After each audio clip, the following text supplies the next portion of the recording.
سوريا. هذا الاسم لا يشير إلى مجرد أرض، إنها قصة ملتقى طرق عالمي حقيقي. تخيلوا معي بوتقة ضخمة انصهرت فيها شعوب، وتلاقحت أفكار، وتراكمت حضارات طبقة فوق طبقة. اليوم سنغوص في هذه القصة لنكتشف كيف تشكلت هذه الفسيفساء المعقدة والثرية عبر آلاف السنين. إذن السؤال المحوري هنا بسيط وعميق في آن واحد: كيف أدى كل هذا التتالي وهذا الامتزاج المستمر بين الحضارات إلى تكوين هوية فريدة للمنطقة؟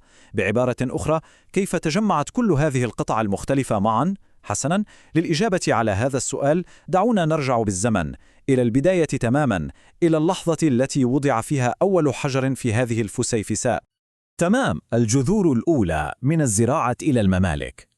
لكل قصة عظيمة بداية، وبداية قصة سوريا تعود إلى تلك اللحظة الفارقة، اللحظة التي قرر فيها الإنسان التوقف عن الترحال واختار أن يزرع الأرض. ومن هنا، من هذه التربة الخصبة تحديداً، نبتت بذور أول الممالك الكبرى.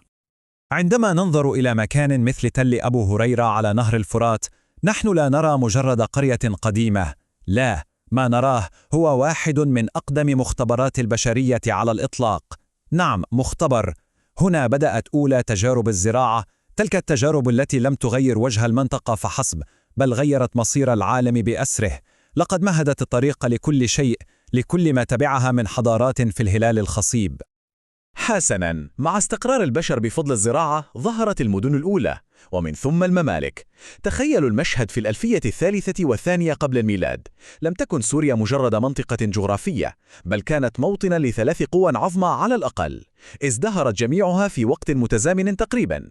نتحدث هنا عن إبلا في الداخل، ماري على ضفاف الفرات، وأوغارت على الساحل، ثلاث عمالقة في مسرح واحد.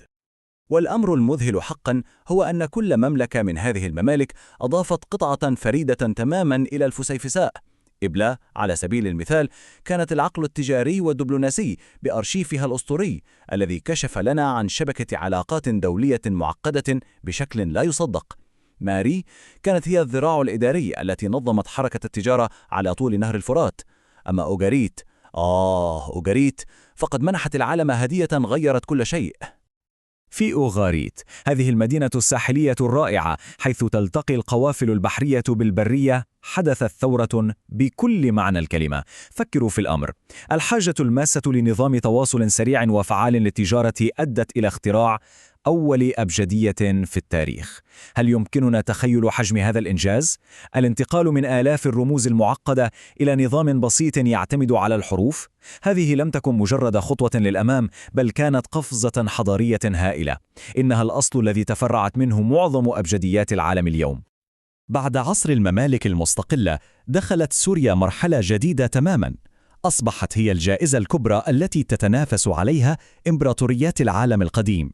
وكل إمبراطورية جاءت أضافت طبقة جديدة، طبقة من الحكم والثقافة والناس فوق النسيج السوري الأصلي. تراكمت هذه الطبقات واحدة تلو الأخرى.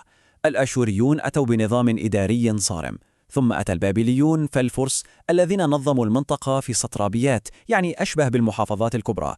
وأخيراً السلوقيون اليونان الذين لم يكتفوا بالحكم، بل جعلوا من أنطاكية السورية قلب إمبراطوريتهم النابض.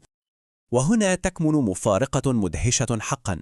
على الرغم من تعاقب الإمبراطوريات الغازية، كانت اللغة المحلية للسوريين الأرامية قوية ومرنة، لدرجة أن الإمبراطورية الفارسية العظمى اعتمدتها كلغة رسمية للإدارة والتجارة في جميع أنحاء الشرق الأدنى. لغة عالمية ولدت من قلب سوريا لتتحدث بها الإمبراطوريات. ومع وصول اليونان ثم الرومان، وصلت عملية المزج الثقافي هذه إلى ذروتها. تحولت سوريا إلى ما يشبه مختبراً عملاقاً للتفاعل بين الشرق والغرب، حيث تعانقت الهوية الأرامية المحلية مع الثقافة الهلنستية والرومانية الوافدة. أنطاكية كانت هي قلب هذا العالم الجديد. في العهد السلوقي لم تكن مجرد عاصمة سياسية، بل مركزاً لنشر الثقافة اليونانية.